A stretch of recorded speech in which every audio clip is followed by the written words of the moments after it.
Distinguished guests, ladies and gentlemen, a very, very good morning to all of you. Such a pleasure it is on our side to have your very valued presence here in the Assembly of Minds in this beautiful, beautiful setting of Kyoto.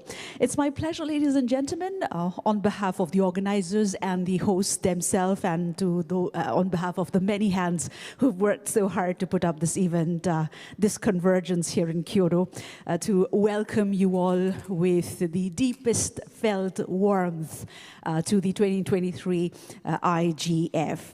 And in the face of so many dynamism in so many elements and aspects of life on planet Earth, of course, the internet's ability, as we all know, to adapt and be a catalyst for economic resilience has, we believe you agree, been never, never as important.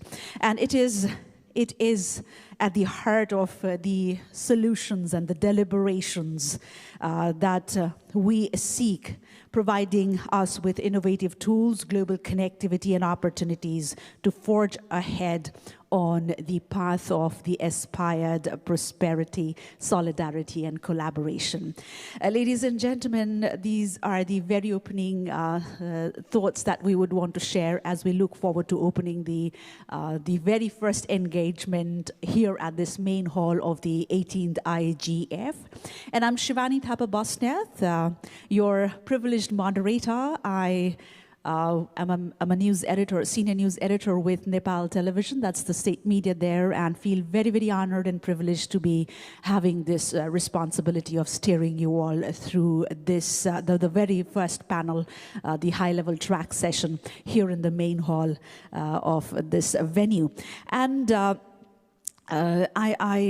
it's a matter of great pride and pleasure to share that we are having the participation of over 8,000 participants from across 170 countries at the 18th IGF, which already in itself is a testament or a demonstration of the gravity of the agendas and the sector that we represent and would be deliberating herein. Said that, allow me quickly now to join the esteemed panel who are here, and I really, really feel privileged to be placed beside them as we look forward to beginning the very first high-level track session. For your kind information, we have translation services in 6 different UN official languages. So if you seek to have those services, we have a provision of headsets which are placed at your tables. Said that, allow me now to kindly set the context for the very first high-level track session of the 18th IGF. In this very digital age, it is certainly needless to say this, but in this digital age, we find ourselves in an era where data has become the lifeblood of the global economy and society at large as well.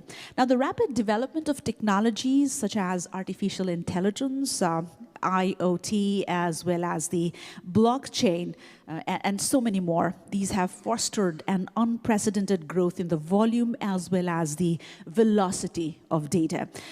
However, the need is for us to recognize that along with this enormous potential for progress, there are complex challenges and risks that come with it. And also there are needs which need to be addressed at the soonest to create a synergy amongst the stakeholders most importantly, in a bid to understand the chemistry of all these elements. Now, the first high-level track session, ladies and gentlemen, of the 18th IGF is all about data flow. The concept of data free flow with trust, that's DFFT, intersects, as you all know, technology, commerce, governance, and many, many other aspects and dimensions. At its core, DFFT proposes facilitating the unimpeded movement of data across geographical boundaries while simultaneously holding trust and security. Now, this session will seek to give a better, general understanding of DFFT, examine its implications, and identify potential areas of agreement for its applications. And I am indeed very, very much pleased. In fact, it's my distinct honor to introduce to you all our most esteemed and distinguished panelist. First and foremost, please welcome Mr. Taro Kono, the Honorable Minister for Digital Transformation, Japan. Likewise, our second panelist, Ms. Courtney Gregoire, the Chief Digital Safety Officer, Microsoft. As our third panelist, we have Mr. Junhua Lee, the United Nations Under-Secretary General for Economic and Social Affairs. And last but not the least, Ms. Leonida Mutuku, AI Research and Strategy Lead, Local Development Research Institute. With much pleasure and privilege, I extend a warm welcome to all our distinguished panelists. Considering the theme, ladies and gentlemen, of the session, I will initiate our discussion by posing questions, and I will take turns in placing the questions to our panelists. So beginning with the first question of the session, first and foremost, moving to Honorable Minister for Digital Transformation, Japan, Mr. Taro Kono. There certainly is no doubt that countries understand the importance of securing the cross-border transfer and access of data. We also have seen different domestic approaches to data flow emerges in response to economic privacy and national security concerns, and possibly from a lack of trust among major trading partners. Honorable Minister, what can DFFT do for a fragmented global landscape on data flows by enhancing trust? Thank you. Good morning, and welcome all to Kyoto. Well, our economy has become data-driven economy, and new technologies such as generative AI, you have to feed a larger data set to train them. So data is very important and the lifeblood of our economy. But if we look at the global landscape of data or data governance, it's very much fragmented. So everyone agree that data need to be able to travel around the world without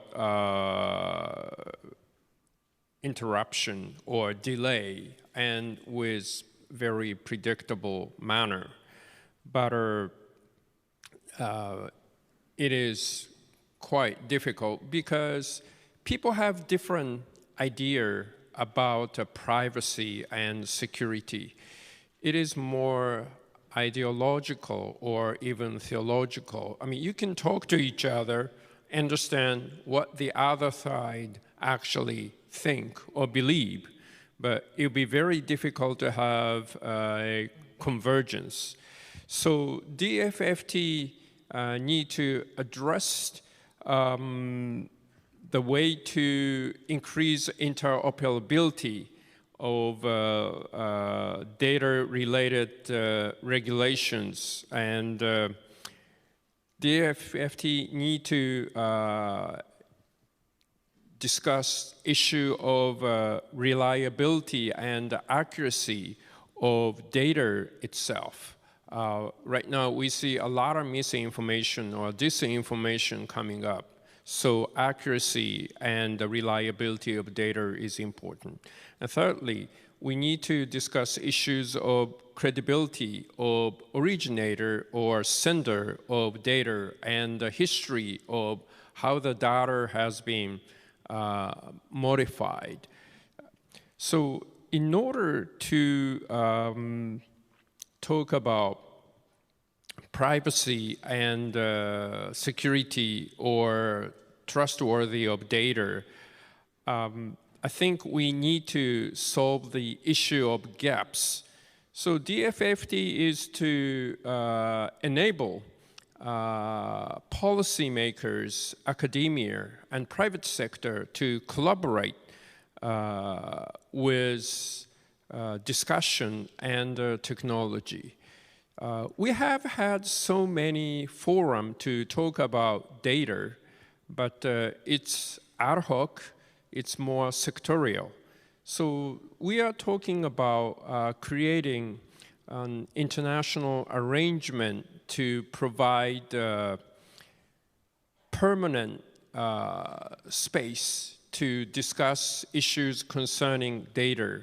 And we need to create a momentum, not just for policymakers, but for private sector and academia to talk about these data issues.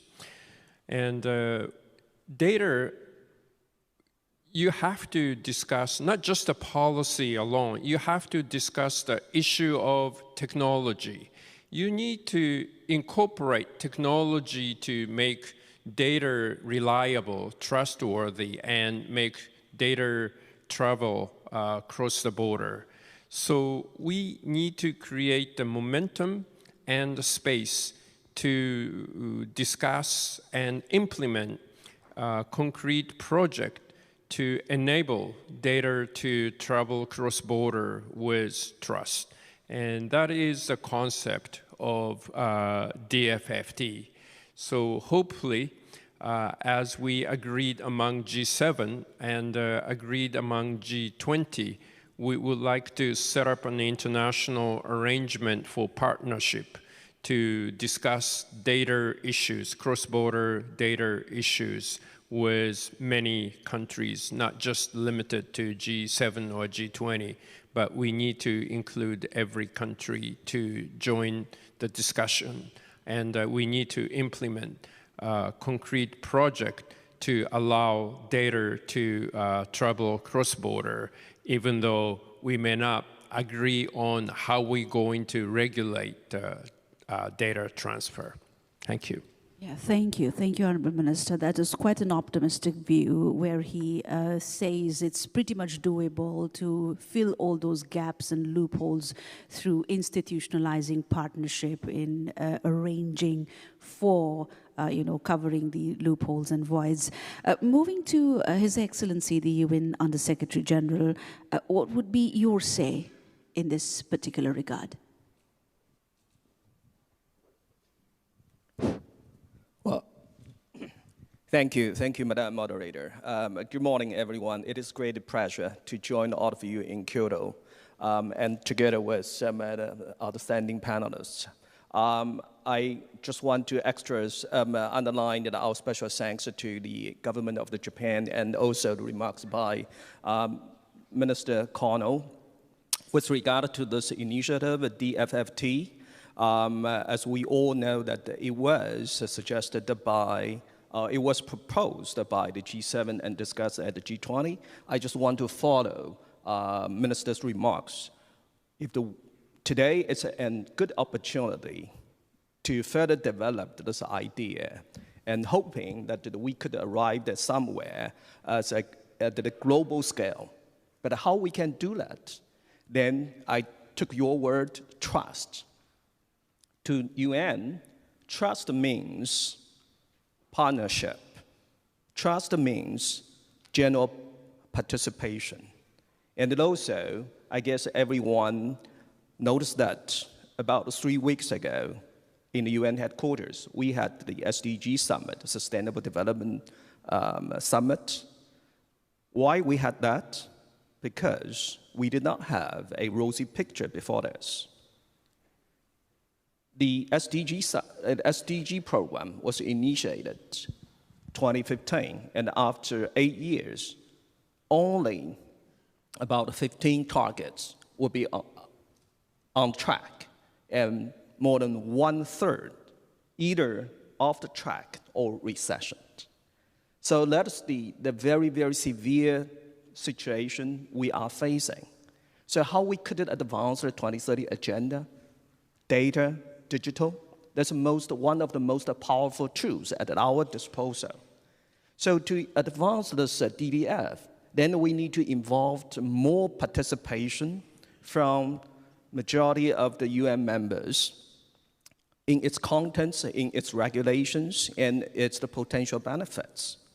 And also, not only limited to the government, but more essentially, we need to involve the general public, all stakeholders, including NGOs, civil society, private sector, academia, technical communities, youth, because they are the future users and the deciders for this.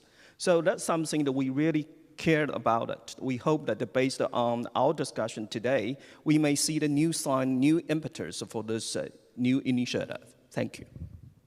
Let us quickly take the say of both the panelists, the remaining panelists now, moving with Ms. Leonida Mutuku. Again, the same question. What can DFFT do for a fragmented global landscape on data flows by enhancing trust?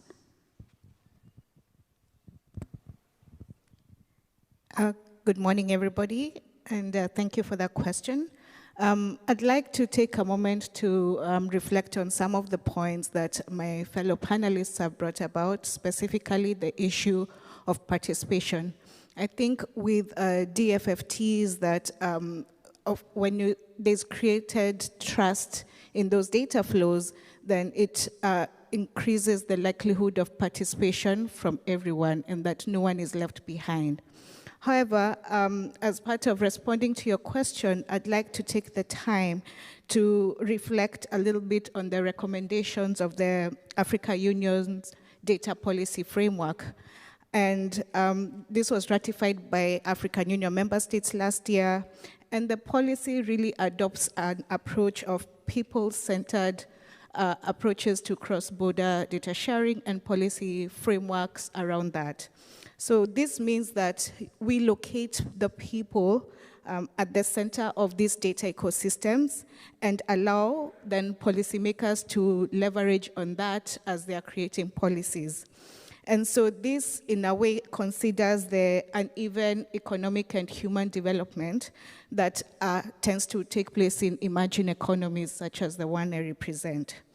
So for data flows to really build that trust, of course, now we need to move beyond the utopia that is created by this concept and thinking about, I would suggest 3 things to start with.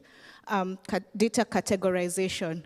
What kind of data do we actually want to flow across borders? Is this personal versus non-personal data? And what is the purpose of this data flowing across borders? And then how will the beneficence of that be realized? Secondly are the data flows unilateral? I think for data flows to be trustworthy, they have to move both ways, and that also contributes to mutual beneficence, both from the countries receiving the data, but also exporting data. And then finally, the quality of the data itself. As was mentioned earlier on, we need high quality data that can be used across different sectors, and some of these standards have already been established by movements such as open government partnership. And so by having high quality data moving, then we increase the level of trust that there will be representation, but also that we do not exacerbate any discriminatory practices because different groups of people are represented in this data. Thank you. Yeah, thank you. Thank you for those very comprehensive and very invaluable observations. Coming to Ms. Courtney Gregoire, if you could add on to these observations. Sure. Ohayou gozaimasu, omaneki itadaki mashite, arigatou gozaimasu. Microsoft strongly supports facilitation of cross-border data flows and the data free flow with trust. And at the outset, I really want to acknowledge heartfelt thanks to Japan for leading this initiative. As former Prime Minister Abe stated in the G20 declaration, cross-border flow of data, information, ideas, and knowledge generates higher productivity, greater innovation, and improved sustainable development. But we have a very good question on the table. How do we help everyone understand what is the value behind the free flow of data with trust? And that means getting first and foremost at the concept of what is trust. We all All users, all citizens of the world must feel confident that our data is moving securely and our most sensitive information is protected.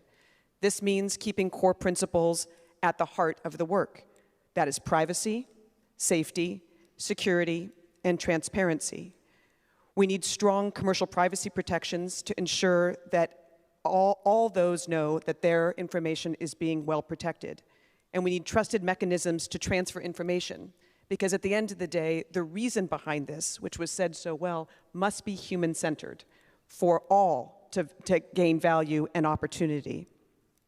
We need clear rules to regulate government access to data for that same purpose and moving forward. At the end of the day, we know that trust is best built through multi-stakeholder collaboration, where there is true conversation around the table with all of those that are interested and their interests are well respected. I think at the end of the day, the heart of the institutional arrangement partnership is to bring that multi-stakeholderism together, to learn the best practices and ensure that as we're advancing this framework, we do it with trust at its center, the trust that users know that their trust is going to be respected and their value that they will get out of this work. There is more work to do to make this a reality, but it needs to be brought about with all of the principles we've talked about here. Core to that is how data will be used in the future to advance privacy, to advance safety and security. We do get to have a conversation about what this means in practice, but the opportunities it means both to advance environmental sustainability, to think about truly pressing global health issues, and have a more equitable economic opportunity are things we get to explore a little bit more, I think. So thank you. Great. We can see there's quite a great understanding of the common issues and problems despite us all having a great aspiration to creating the aspired. However, there could be hurdles and obstacles to realizing what we aspire for. And amongst the range of all the hurdles or obstacles, one important is the inequalities that is prevalent among the stakeholders and of course among the nations. Now, while a pillar of the SDG agenda is the reduction of inequalities within and between the countries, as outlined in SDG 10. So data and cross-border data flows are increasingly important for development and in many ways considered the lifeblood of current economies. Data-driven technologies, as we all know, rely on large amounts of data, yet the developing countries with smaller populations may be at a natural disadvantage in this context. So how could responsible cross-border data flows address this prevalent imbalance? I would want to come back to Ms. Courtney. I think this is a great question, and we need to realize, and it's been said by almost all of our panelists, including the minister, that we are at this era in which we are at a data-driven economic opportunity. And as we think about bridging the gap from an inequality perspective, that means really having a serious conversation about where is the future opportunity and growth. It was actually a 2020 World Economic Forum study that found that approximately half of cross-border services trade is enabled by digital connectivity. If we are looking for the opportunity and the future growth for all countries, and particularly micro and small and medium-sized enterprises, it means truly that bilateral, that fully flow of data that advantages all for the future of economic opportunity. I think we have to take a hard look at the reality of right now. Data is flowing in many ways, but that might be flowing unilaterally and not raising all opportunity around globally. So as we have this conversation, we know that innovation will be fueled by a truly protected data free flow with trust. And innovation and economic opportunity, when given to all, will rise an economic in global equitable context. This is the opportunity that we want to think about. Moreover, if you think about equity, we need to think about economic, we need to think about social opportunity, and we need to truly think about what it means from a global health perspective. And we'll talk a little bit more about this, but if there's truly been the mother of all innovation, it would probably be the COVID-19 pandemic that made everyone understand the core role data has in unlocking not just economic innovation, but health innovation that is core to opportunities. Think about what that means to addressing some of the true global health inequity that has kept back many across the globe. So these are the places that we have to have a more tangible conversation about what data means. What does data mean for the lives of those individuals, or what it can mean as an opportunity for both future growth and future opportunity? It may feel esoteric. We need to make it real and have that conversation as to why this is important.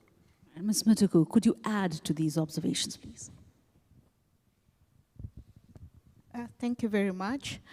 When I think about how to address this issue of inequality, I think about what it means to actually, first of all, exacerbate it. And we see that with data flows, as has already mentioned, that are happening, data tends to be extracted from one jurisdiction to another.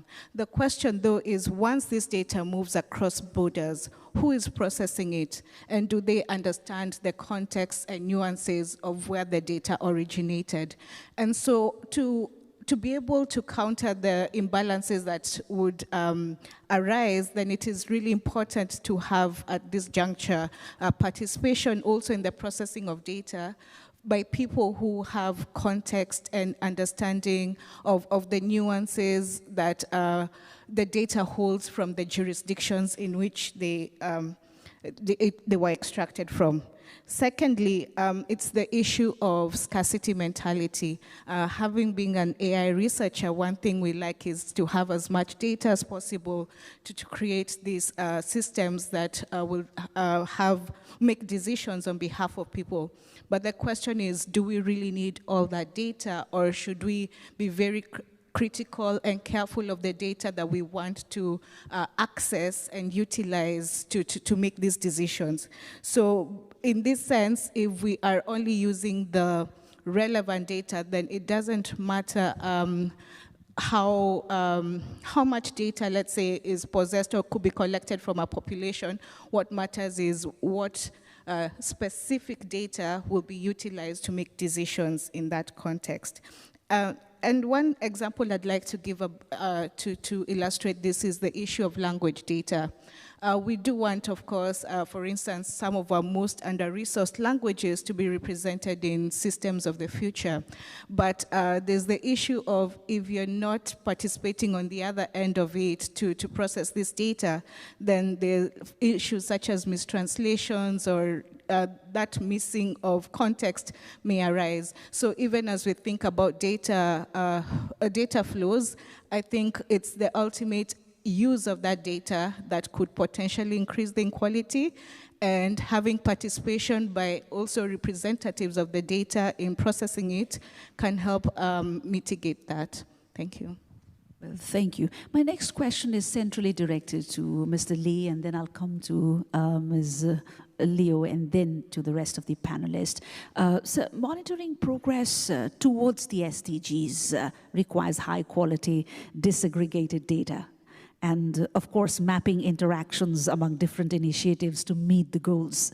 Now, can monitoring and data flows across borders be significant for cooperative SDG efforts, particularly in surveillance of ecosystems and for environmental cooperation?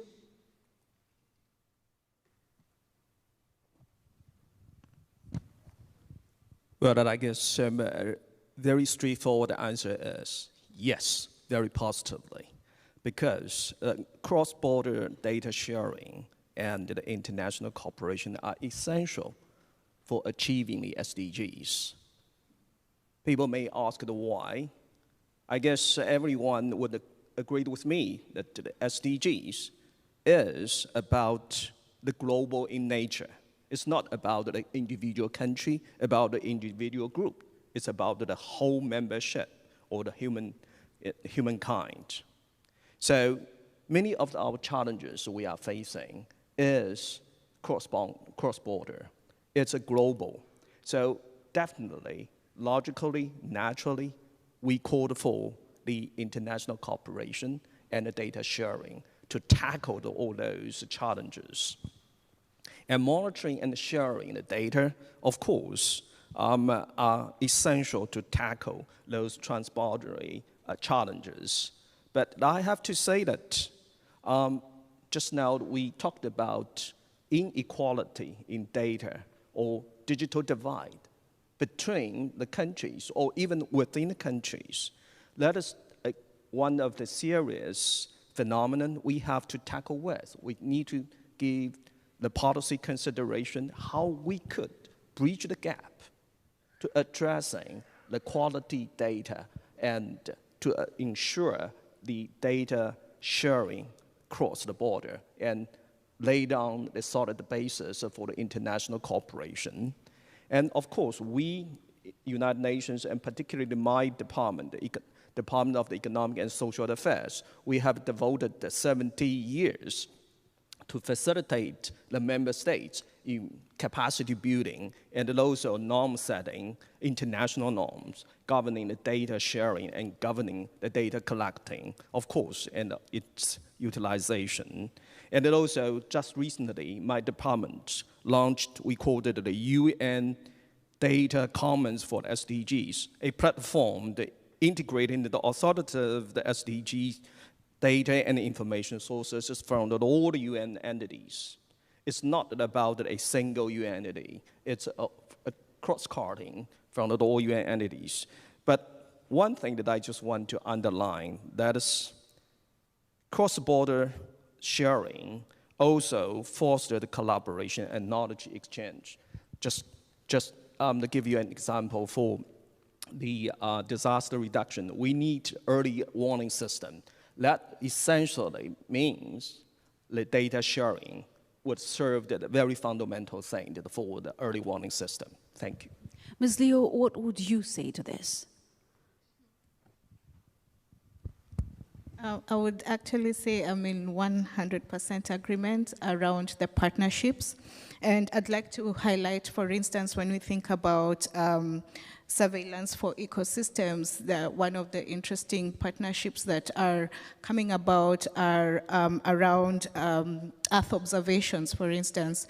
And when we look at a continent like Africa, initiatives that are propose data partnerships amongst nations enable us to be able to surveil similar ecosystems, but at the same time be able to collect data through Earth observations that the countries might not necessarily have the capacity to do themselves, but with institutions such as the space agencies who already are surveilling. But the question again comes back to what is the capacity then to provide policy oversight and to manage these partnerships. And this is where it's really interesting to be able to capacitate the government institutions, policy institutions to provide oversight over these cross-border data sharing to support SDGs, but at the same time also creating that ability to trust in the institutions themselves that are collecting this data by people whose lives will be impacted by the decisions made from this data.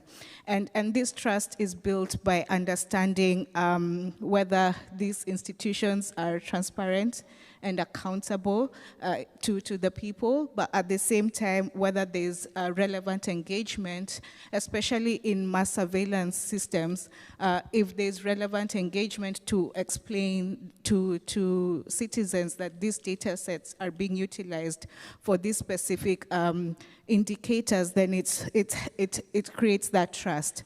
And one thing that we have to be cognizant about is that a lot of societal issues that the SDGs aim to address are intersectional. And that means that issues are touched by different data sets collected for different reasons and in different sectors. So when we think about, for instance, trying to ensure that different genders, women, and marginalized groups are represented in the data, in the context of agriculture, there's nutrition, energy, and health that are intertwined in that issue. So the partnerships then enable you to be able to address these intersectional issues because you are able to bring all the relevant data collectors onto the table to collectively address these SDGs. Quite relatable and realistic. What would your thoughts be, Ms. Gregoire? It's actually, I reflect on our opportunity we had to chat backstage before coming out on this panel. It's probably worth noting that our conversation couldn't help but drift to the impacts that climate change were having on all of our lives across the globe. And so thinking about this important question really is at the heart of what data can do to really truly drive sustainability changes and accelerate the transition to a clean energy economy. Microsoft has been making a deep investment in this for many, many years. And if we think about what data can do in this context, through policy and investments that harness this power, we can think about the future for climate, water, ecosystems, and a resilient clean energy grid. I'm going to give two concrete examples. First, all of us want to make sure that those who've made true commitments to achieving climate targets are actually achieving them at the community level, at the business level, at the nation-state level. And that means being data-driven in the approach. Microsoft has invested with Global's Renewable Watch to track energy resources like wind and solar installations to help make this a reality and bring transparency to those who've made the commitments and should be held accountable. But at the end of the day, we also have a real pressing issue right now, and that is helping those around the world adapt to changes in climate. And one of the partnerships that AI, powered through data, we've done through Project Farm Vibes has been to help farmers adapt to climate change and make better decisions around planting, watering, and fertilizing crops. We know this is the underlying infrastructure to achieving our sustainability goals and helping everyone around the world adapt to a changing and evolving climate. And these two concrete examples, we believe, could help change that conversation at a realistic level for all. And lastly, may I turn to the Honorable Minister to share his perspectives on this? Thank you. Let's say for curbing climate change, in order to do that, we need accurate and trustworthy data on carbon footprint throughout the supply chain.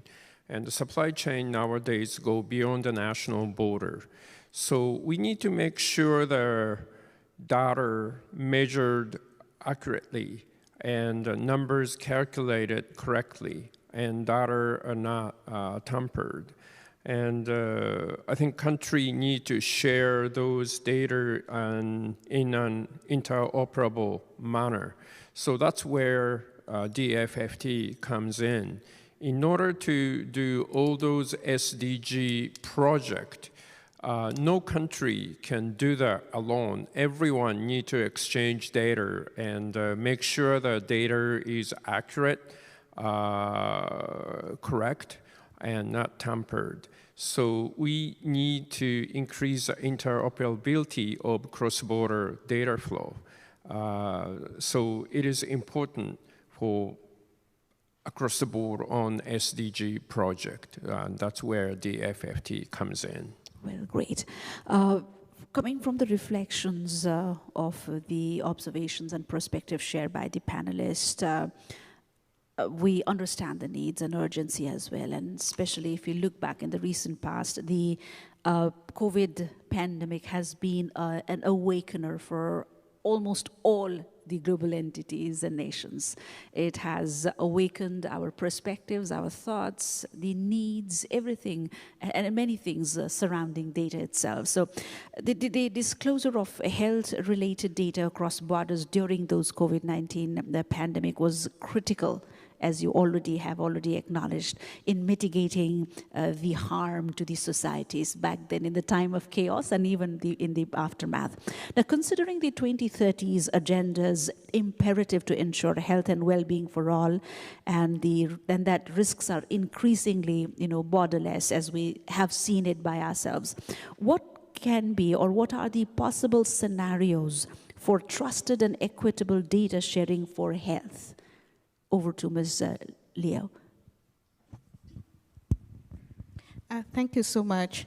I'd like to bring your attention to the surveillance systems that a lot of at least African countries use for health. This is use of the DHIS2, which is an open source tool that countries can periodically log different health-related indicators in this system. And when you look at DHIS2, the demographic and health surveys data that populates it tends to be anonymized and disaggregated enough, though, to pick trends of health and nutrition outcomes across different indicators.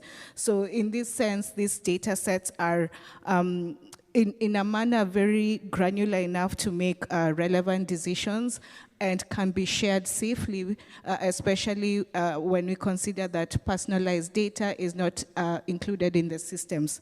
And so that having different countries create frameworks around sharing of DHIS2 data and how that could be used to surveil potential outbreaks or potential health issues that could ideally be reviewed in a regional perspective. The second thing I would like, though, to reflect on is when we move away from these larger data sets to now thinking about where we are going, creating health systems using AI. Some interesting data sets that are collected in countries such as X-rays and scans could ideally be utilized and shared safely to support disease discovery as well as new ways of treating them. However, an issue arises in this sense is that the data attribution. How do we know that these data sets were selected by who and what is the level of trust in that data, but at the same time, what dividends do the owners of those data sets get once this data is utilized globally? And so even as we reflect on these positive opportunities for cross-border data flows, we need to really think about the contributors of the data, the authors, what dividends they do get from this, as well as how we can attribute their contribution to these systems. Coming to Minister Kano, I'm sure Japan has a wealth of experience and knowledge to share from the pandemic and the post-era. Well, thank you. Well, for COVID, in order to analyze what COVID is, to develop vaccine and in order to administer vaccination, we needed to use data, and we need to share the data, and we need to increase our computer power to analyze those data. But, well, we'll probably have another pandemic sometime, and we need to be prepared. But our health-related data is very, very sensitive. So we may be a bit more careful using those personal health data. There's something called federated learning AI technologies, which is to make AI trained for diagnosis and the prescription of medicine without sharing, without gathering personal health data at one point. So the policymakers are not always aware of new emerging technologies. So it is very important to have policymakers sit down with engineers, experts, academia, private sector, to discuss what is available at that moment, what is the latest technology. So we, the policymakers, politicians, understand what is available, what is the latest technology available to do each project. So that's why we believe it is important to have government and non-government stakeholders to sit down and discuss each issue. And that is particularly important for health-related projects. All right, thank you, Mr. Minister. Can I turn to Mr. Lee, if you could add your insights to these possibilities? Well, I guess if we do have the participation from all stakeholders on this DFFT, then certainly we would have the much more promising future for this as a kind of the instrument, policy instrument, and a technical instrument. Coming to Ms. Courtney Gregoire.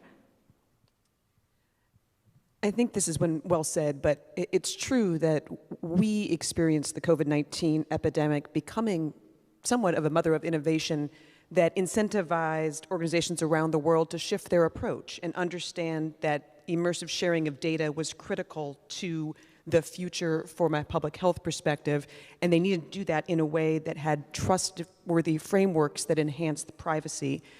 When we talk about core health data, as the minister noted, this is the most highly sensitive. This is the area that will probably be the biggest concern for users to think about, what does this mean to me? How could I be disadvantaged? Would sharing of this data impact my privacy or impact my future ability to access health care or get the right treatment? And so we recognize the public health opportunities, but the fear from a user perspective means that privacy must be at the heart. While we've seen progress, we also see the lack of clarity around regulatory requirements for health data truly impacting, restricting, slowing global advances in some research areas. So this is an area that we just heard from everybody. You have to have all the stakeholders around the table, those that understand the technology opportunities that mean we can truly do this in a privacy, not just protective, but enhancing manner for the public health opportunities that we want around the globe.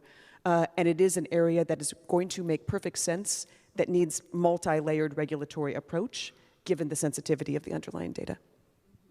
Summing up from all the opinions and perspectives or insights that have been shared at this forum so far, right at this moment, we look in common consensus that we need to create that synergy and find a mechanism or put that mechanism in place to address, identify overall the loopholes in helping us reap or harness from the prospects and the potentials that data flow brings along. But the question is, what kind of mechanism? What kind of mechanism or framework for cross-border data flow is required to bring the governments and the stakeholders together to achieve the goals that we discussed here today? May I begin with the Honorable Minister? Thank you. Well, in the past, discussion on data or data governance was quite ad hoc and sector-based, I guess. You can talk about data in terms of trade policy or in terms of privacy, or when you're talking about environment, you talk about the data policy or health. We need to, when we talk about data, I think we need to talk across the board. We need to talk about how we're going to govern the data policy itself. And we also need to create a continuous discussion. So that's why Prime Minister Abe back in 2019 proposed the idea of DFFT. In order to operationalize DFFT, we have been talking about an international forum with a permanent secretariat. We've been talking about among the G7 countries, and this year, there was a G7 digital ministers meeting, and we agreed among the G7 countries, we have agreed to set up an international framework with a permanent secretariat that was endorsed by the G7 leaders. And we have agreed to set up an international forum under umbrella of an international organization. Well, we can talk about data policies, data governance policies, but Europeans have a GDPR, United States have, well, the Wild West, anything goes in US. So it'll be very difficult to have convergence. But as I said, it's going to be a theological issue. But okay, the data policy set aside, we need to operationalize free flow of data with trust. So this international framework, we call it International Arrangement for Partnership. We will discuss a concrete projects to operationalize DFFD. So what we are thinking about is we will set up this international forum under the umbrella of international organization with permanent secretariat. We need a government panel among the policymakers, but we also need non-governmental experts panel, experts invited from the private sector, academia. And we need to take up concrete project.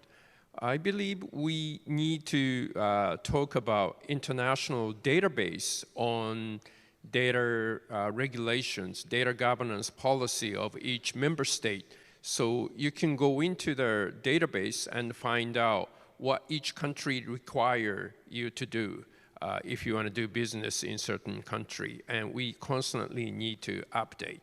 We also need to create a regulatory sandbox. There's a lot of new emerging technology or PETs, privacy enhancing technologies. We need to create a regulatory sandbox to test each emerging technology.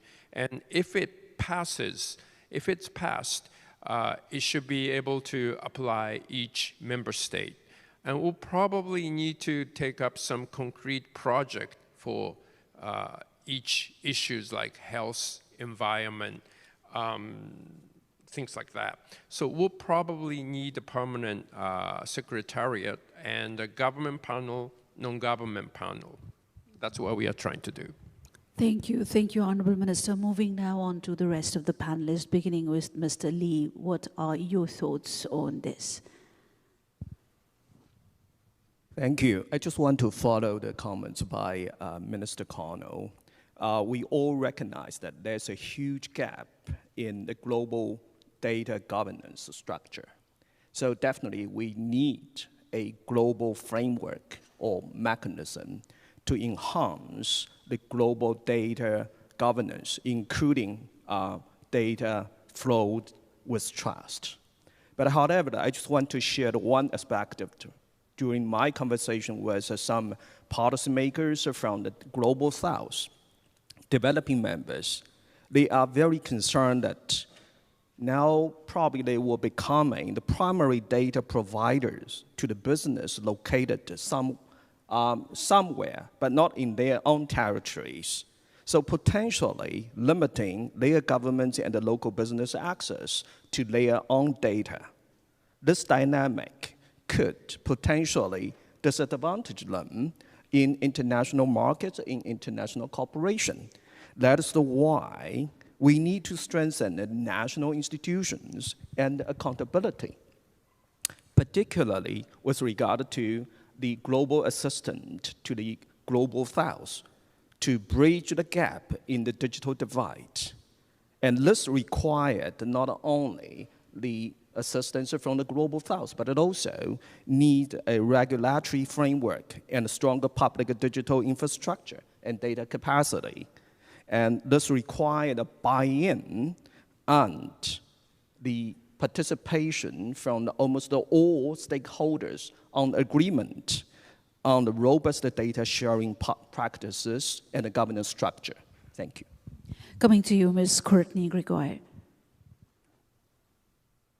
I am also echoing what I think was very well said, a recognition that the gaps that inhibit the ability to truly achieve the goals we've talked about here both come in the form of national laws, lack of adequate mechanisms, lack of technology understanding of how one can do this in a privacy-enhancing way. And it's because of this that we really do embrace the broad agenda of the institutional arrangement for partnerships, to think holistically about what are the regulatory and implementation gaps, how to promote interoperability of the rules, and clarifying where international organizations with relevant expertise can lead. We all understand that one of the fundamental drivers of mistrust and data flows, both at the consumer level and at the government level, is third-party access to data. And specifically fear that another government will compel a technology provider to release personal data belonging to an individual or an organization. That we are very glad to see progress both bilaterally and at the international level to focus on this important issue, bringing principles and trusted frameworks, including most recently the OECD Trusted Government Access Principles that would create additional transparency about the rules for government access are, and demonstrating that commonality that already exists between rights-respecting democracies. This is critical and foundational to continuing to expand the trust that is needed at the core of this work. And we hope to continue to enhance that work across multilateralism and, yes, between the US and the EU, as mentioned before, as a critical place for framework of trust. Thank you, Ms. Krikor. Coming to Ms. Leo Mutuku, you could build on the perspective shared in, or if you could add more on what kind of mechanism could work or look comprehensive. I think just that emphasis on that multi-stakeholderism, but what we could borrow is from corporate governance practices, really the establishment of a data strategy before we even think about promoting trust within data flows. What we need to define and categorize the data that will be subject to these data flows and the level of participation, especially when we start thinking about governments that want to establish these partnerships. Is what level of participation are the companies in your jurisdiction, as well as on the receiving end, will they take place? And then this ensures that practices are not extractive and that there is, in the most ideal instance, there's reciprocal access, that the countries that enter into partnerships hold strategic benefits for both countries in this partnership.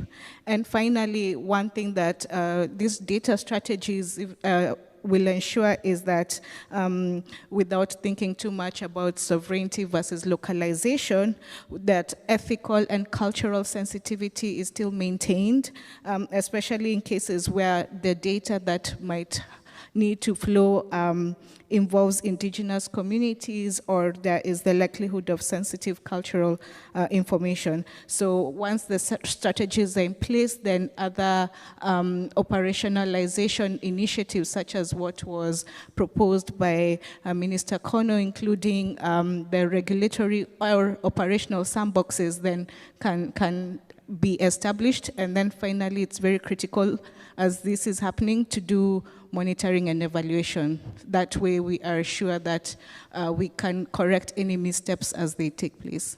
Thank you. Thank you so much. Ladies and gentlemen, this was an attempt from our side to bring forth the opinions and perspectives from the wide range of esteemed and distinguished panelists that represented policy leaders, academia, the experts, and also the stakeholder community on a very pertinent topic, which happens to be one of the main and cross-cutting sub-themes of IGF 2023, and of course one of the most pertinent issues and topics of our time and the coming age, which we all agree is going to be determining for the economy and the overall well-being of us, of the global ambience. And we can see a common consensus among all the panelists here for fostering a collaborative environment where they believe that diversity of realities, diversity of issues, of viewpoints would allow for fruitful exchanges. Now, as we come towards the very, very final moments of this high-level discussion, may I now turn back to the panelists themselves to, as we wrap up, share some of their very forward-thinking ideas as to how we can shape a comprehensive understanding on the topic we've just talked much about, beginning with the Honorable Minister. Thank you. Well, As we say, our economy is most likely going along with this data-driven economy, and the new AI technology need a lot of data feeding, so the accuracy, trustworthy of data is going to be very important. And people are now reading disinformation, misinformation on their SNS, whether or not they have noticed that is not accurate.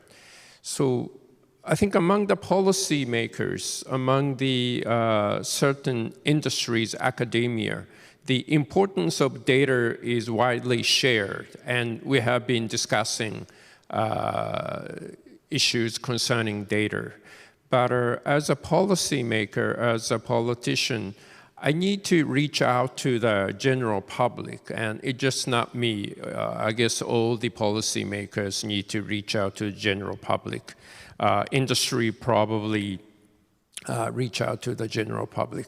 When we talk to the general public, how we can make people understand the importance of data or importance of accuracy, trustworthiness of data, that is quite difficult.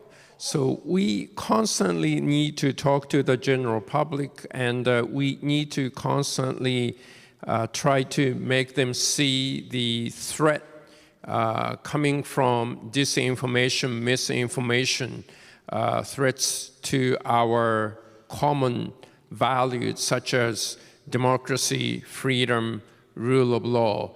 That is under attack, under threat, coming from disinformation, misinformation, fake news, and all those things. So, and even media is under attack.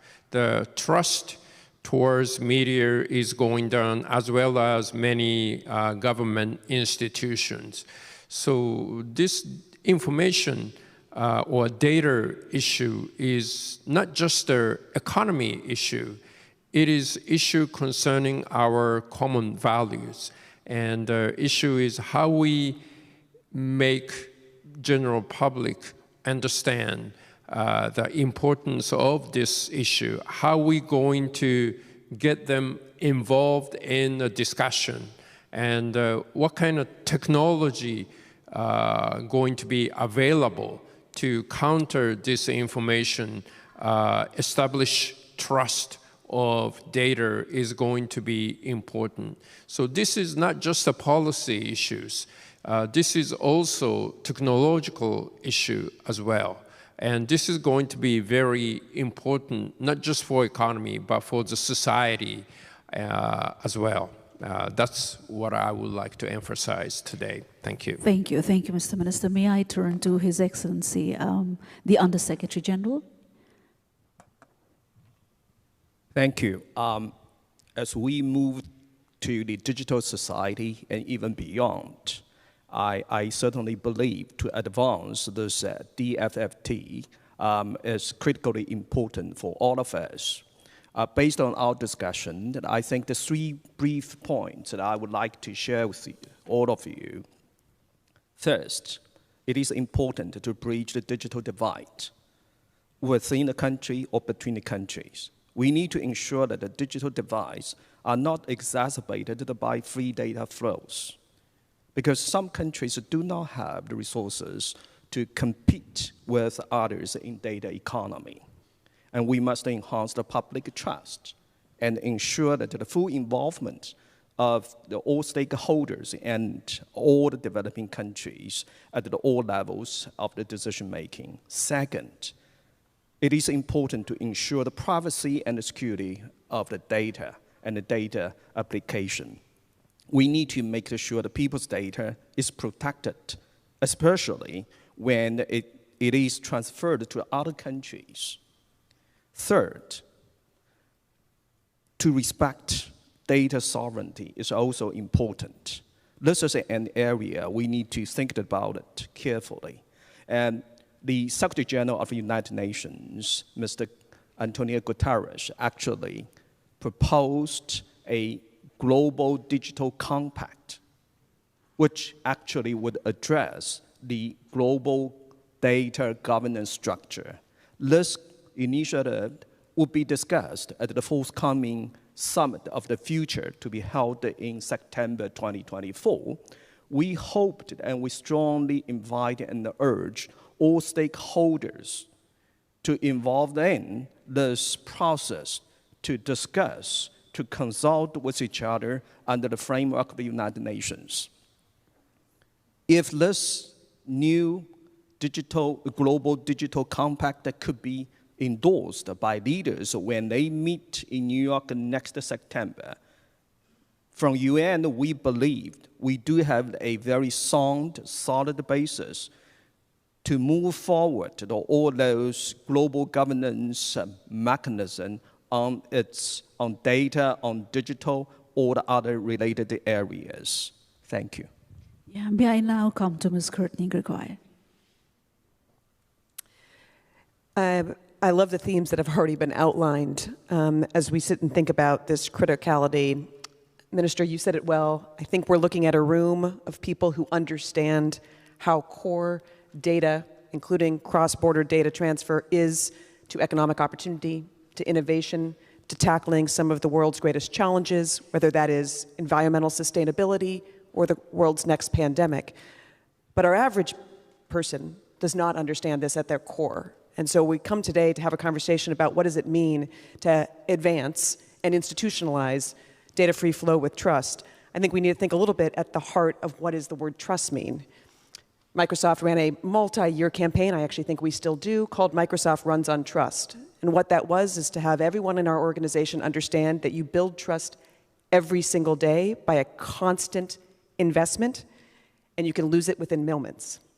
We need to build a multi-year effort that is thinking about how to build trust constantly and continually in the face of innovation and change, and recognize that we're talking about, in some spaces, a very sensitive issue that can be lost in seconds. We want the data to not just be a driver of innovation, but truly an opportunity for economic opportunity for all, and that's the change that's into the future. At the end of the day, I think a conversation that was raised by one of our panelists here, if we think about who we need to have a conversation about, bringing into the forefront of this conversation, it is the next generation of users. It is our children and our teens who are using technology at every phase of their life, and for which the decisions we will make around this will truly impact their lives for generations to come. Their voices can bring a new perspective and a new thought about how to be innovative, thoughtful, and truly build the trust from a global perspective. So that might be one opportunity for the future. Thank you so much, and to Ms. Leo for the very concluding remarks. Thank you to my fellow panelists for a very engaging conversation. One thing I would leave us to reflect on is that we should not just make a blanket request for data free flow with trust. Trust has to be gained first and foremost, and it is only gained when institutions that hold data on people and those appointed to govern these data flows have legitimacy. And how will this legitimacy be built? There should be an opportunity to close feedback loops. This means that these institutions should be transparent and accountable on what they do with this data, and that there's two-way engagement with quote-unquote data subjects, and finally, that these institutions are capacitated in the sense that they have the right skills to provide oversight and enforcement to ensure adherence to any rules that are set in place.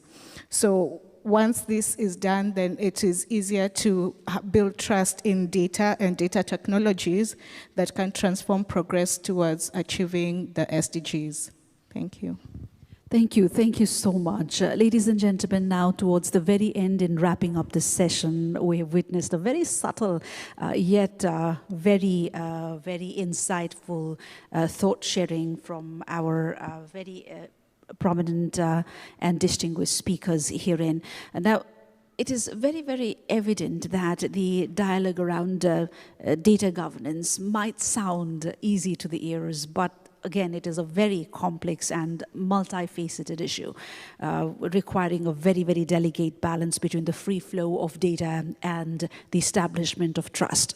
The panel, just explored various perspectives, observation, of course, approaches as well, where they shared how important it is to strike a balance between privacy, security, innovation. Of course, they shed light on the potential benefits and challenges of data localization, the need for global consensus on data governance principles, and also they touched upon the critical role of transparency and accountability in fostering this much aspired trust.